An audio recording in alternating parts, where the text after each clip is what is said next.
একটু দাঁড়ান, একটু।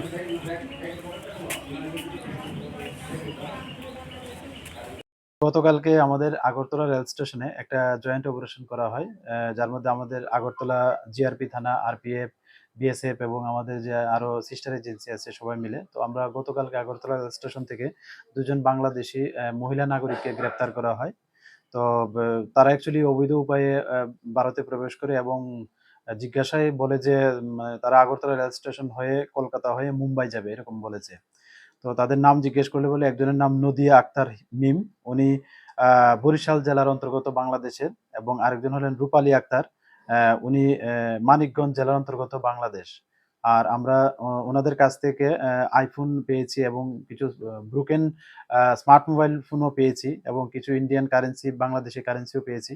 তো আমরা গতকালকে উনাদের এগেইনস্টে আমাদের আগরতলা জিআরপি থানাতে একটা মামলা নেই। যার মধ্যে নতুন বিএনএস অ্যাক্ট, আইপিপি অ্যাক্ট এবং ফরেনার অ্যাক্ট আছে। তো আজকে আমরা ওনাদের মহামান্য আদালতে প্রেরণ করছি এবং আমরা দেখছি এবং এখনো ইন্টারোগেশন চলছে যে তাদের এই আসা যাওয়াতে কে বা কাহারা সহযোগিতা করছে বা করছেন। আমরা অবশ্যই তাদের মানে আইডেন্টিফাই করে আইনের আওতায় আনবো। তারা কোথায় থেকে মানে কোথায় কোন দিকে তারা ভারতে উঠেছে? তারা তো ২ জন ২ জায়গার নাম বলেছে। কিন্তু আমি তদন্তের স্বার্থে এখন এটা আমি